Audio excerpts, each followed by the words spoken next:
Good morning, everyone. It's a great pleasure to be back in Athens, the birthplace of Athena, goddess of wisdom. And there was great wisdom in this room yesterday. Let's see if we can keep it up today. I'm going to tell you a story about Ireland and its experience with deliberative democracy, and in particular, citizens' assemblies. About 10 years ago, I was sitting at home on my sofa, 11 o'clock at night, watching reruns of The West Wing, and my phone rang. And I don't know about you, but nobody ever rings me at 11 o'clock at night to say they're having a good day. So I was working as a member of the senior management team in the Irish Parliament at the time, so my heart sank because I was responsible for communications, and I assumed it was the editor of a newspaper ringing with a story that was going to make my life miserable for the following week. So I nervously answered the phone. Hello? And it was our Prime Minister. And he said, Art, I have a job for you. I said, well, Prime Minister, this is going to be a very short conversation. I have a job, thank you very much. He said, no.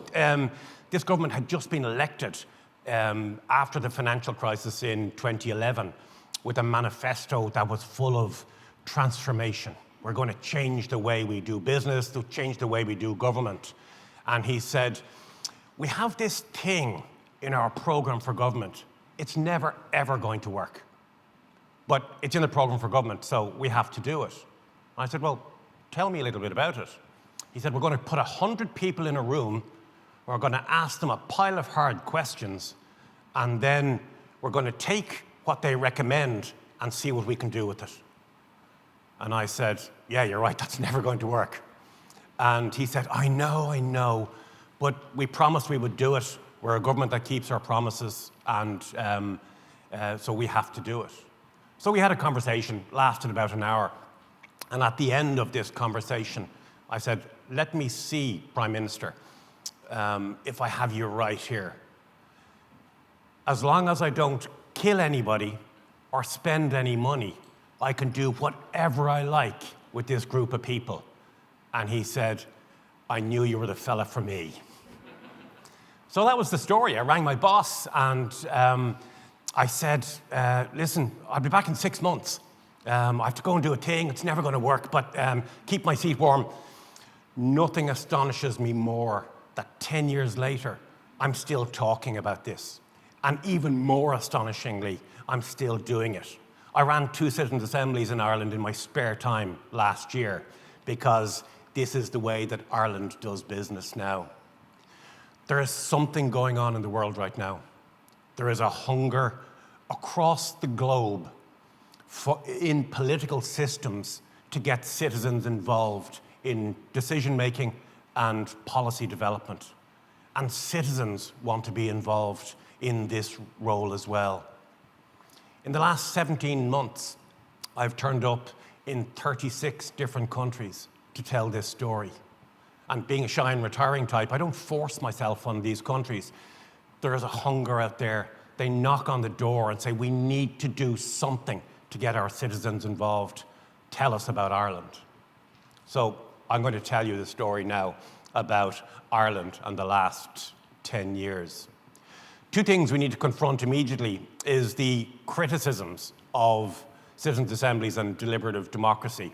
The first, we already have a citizens' assembly. It's called the Parliament. Why do we need this group of random, unelected people with no mandate to tell us what we should be doing? And I always say in response to this is that these citizens are no threat to the political system. They are a support to enhance the decision-making process. Ireland is 100 years old. It was 100 years old last year. And for the first 90 of those years, we have developed policy and made decisions in a very traditional way.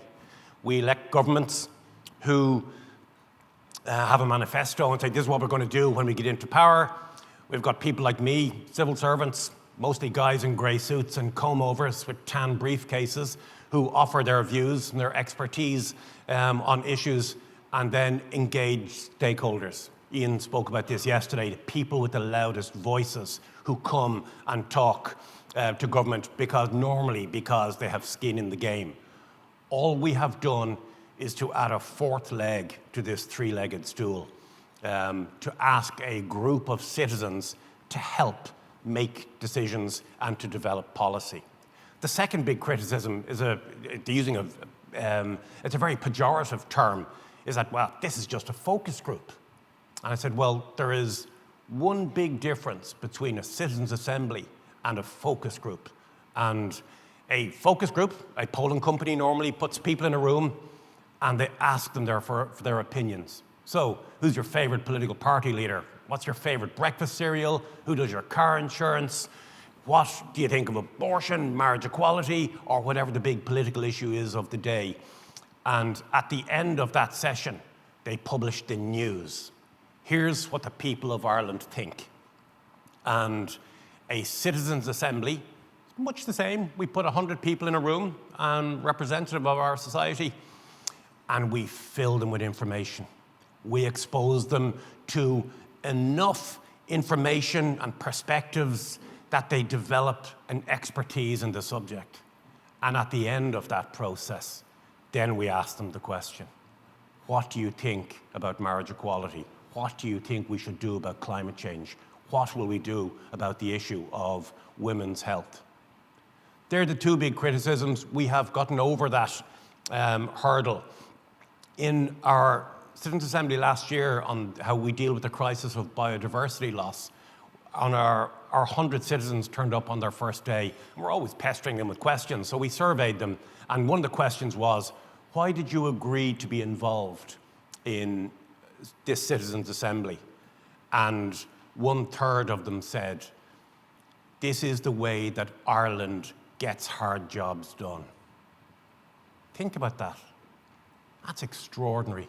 10 years ago, citizens' assemblies didn't exist, and now they are the way that we get hard jobs done. So the three ingredients for success for a citizens' assembly, to my mind and in my experience, one is the representativeness of the room. The 100 people that you have in the room have to be representative of your society, all of it. Ireland has a population of 5 million. It's quite easy for us in some respects, but we invest a huge amount of time and energy. And I must give a particular shout out to Ian Walker in New Democracy, who has helped us finesse our thinking over the years about how best to select our citizens. Some of it's easy, age, region, and gender. We've got 51 women and 49 men. We've got 12 people between the age of 18 and 24. We've got 28 people from our capital city, Dublin. And then we delve a lot deeper. We've got 4 farmers. We've got 11 people with a disability. We've got 17 people who weren't born on our island, and the list goes on. We whittle it down. We randomly select these individuals to make sure that it is Ireland in one room. Everyone in our country can look into that room and say, I'm there, I'm represented there, that's me. And if they don't look like them, they have the same opinion as them. The second issue is the selection of the topic. Not every issue is suitable for a citizens' assembly. In Ireland, we have changed our constitution on 3 occasions in the last 10 years on foot of a recommendation from a citizens' assembly. You know, we dealt with the issue of marriage equality. We did abortion. We even removed the offence of blasphemy from the Constitution as well. Not every issue is suitable, but the representative nature of it is so important. On abortion, in particular, the citizens made a recommendation which went way beyond the expectations of government and of the media. So there was shock when they made their recommendation. And no, the Irish people would never go for that. Citizens' assemblies are broken. They don't work. We were fortunate with marriage equality. That was just, must have been luck. So the citizens recommended an abortion regime which was much more liberal than the government had expected them to recommend. And they said, whoa, let's see. So the citizens in the room, they voted 67 to 33 for this women's health regime. When the question was put to the people of Ireland in a referendum, the result was 66 to 34, which proves two things. One is that room was perfectly representative of the Irish people. And secondly, and perhaps more importantly, from our own perspective and this room's perspective, the Irish people were much more advanced in their thinking on this particular subject than the politicians were. Much more sophisticated, much more nuanced. The behavioral economists these days call this the wisdom of crowds. You know, that people will look at evidence and do the right thing. During the pandemic, Irish people were wearing masks on public transport a long time before the government told them that they had to. So they looked at the evidence and said, well, if I'm traveling on a bus, I should wear a mask. It protects me, it protects my fellow passengers. That makes sense. So when the government turned up 5 months later and said, you have to wear masks on public transport, we had a national eye roll. Yeah, we were doing this already. Not every issue is suitable for a citizens' assembly. You might ask in the current climate whether nuclear power is a proper or a useful or a valuable energy source. But would you ask a random group of 100 citizens to design you a nuclear power station? Probably not. So you have to be careful. The temptation with politics is that, whoa, citizens' assemblies that can solve all our hard problems. So be careful on the issue that you have. The third issue is what happens with the citizens' assemblies' recommendations after they have reported. And this is very, very important. And the Irish government and the Irish Parliament have been really strong on this particular point. When the Citizens' Assembly makes its recommendations and reports, it goes to Parliament, which establishes a special committee to examine these recommendations. They report, and then the government comes into the parliamentary chamber and gives a response. They announce which recommendations they're accepting and when they're going to be implemented, and more importantly, they explain which recommendations they are not accepting, and they give a reason why. This is so important. Everybody knows that the government and the Parliament retain complete control in relation to this particular issue, and that's so important. Citizens' assemblies are an assistance and a support to the political system. Just in the final minute that remains with me, I remembered this morning as I was strolling here to the hotel that I was at a conference in the United States not long after the reversal of Roe versus Wade.